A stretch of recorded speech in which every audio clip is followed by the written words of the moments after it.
నమస్తే, welcome to mirror TV. నేను మీ Pawan.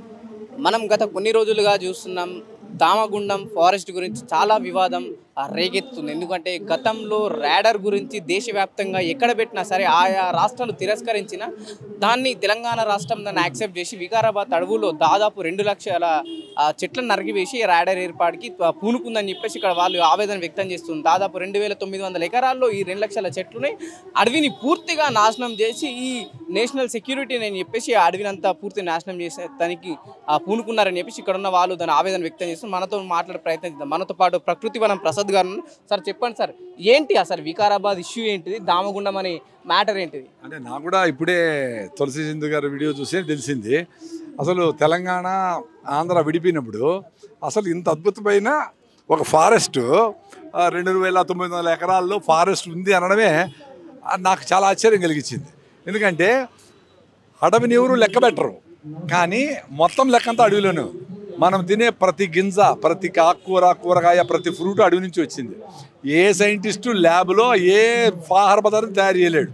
So ఫారెస్ట్ని కాపాడుకుంటే మనకు ఫుడ్ సెక్యూరిటీ అనేది 100%. సో ఈ ఫారెస్ట్లు లేకుండా జరిగే ప్రకృతి పర్యావరణ విధ్వంసమే కేరళలో ల్యాండ్ స్లైడ్స్ జరిగిన, మొత్తము నార్త్ ఇండియాలో మొత్తం ల్యాండ్ స్లైడ్స్, ఆ వరదలు వచ్చిన మొత్తం ఈ పర్యావరణ విధ్వంసమే కారణము. దీన్ని హైదరాబాద్కు లంగ్స్గా చెప్పచ్చు. ఎందుకంటే హైదరాబాద్ సిటీ పెరిగిపోయింది. ఇక్కడ చాలామంది లక్షల మంది ఇక్కడ వచ్చి ఉన్నారు, ఏదో జరుగుతూ ఉంది. కానీ వీళ్ళందరికీ దీన్ని రెడీ చేసి అడవిలాగా తయారు చేసే స్కోప్ లేదు. సో నియరెస్ట్ ఉండే అడవులను ప్రొటెక్ట్ చేసి అడవులకు ఆ పక్కనో ఇంకో పక్కనో ఆ పక్కనో ఉండే ఖాళీ భూముల్లో ఇట్లాంటివన్నీ పెట్టుకోవచ్చు అనేది నా ఉద్దేశం. సార్, ఎందుకంటే దాదాపు భారతదేశంలో దాదాపు 8 రాష్ట్రాలు తిరస్కరించిన తెలంగాణను ఎందుకు మళ్ళీ యాక్సెప్ట్ చేసి ఇక్కడ పెట్టాలని ఎందుకు ఆలోచిస్తుంది అనుకోవచ్చు?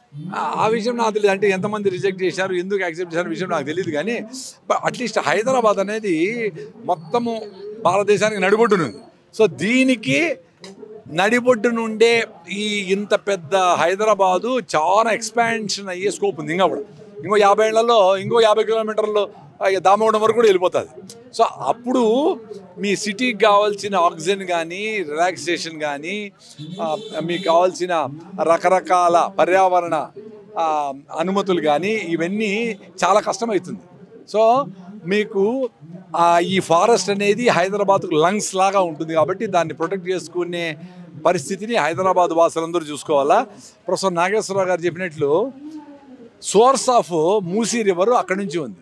సో సోర్స్లోనే మనము చెట్లు తీసేస్తే అక్కడ నుంచి ఆ చెట్లే వర్షాన్ని వడిసిపట్టుకొని చిన్నగా నీళ్ళు ఇసి పెడితే మూసీ నదికి లైఫ్ వస్తుంది. సో మూసీ నది ప్రక్షాళన కోసము తెలంగాణ గవర్నమెంట్ 1,50,000 కోట్లు ఖర్చు పెడతా ఉంది.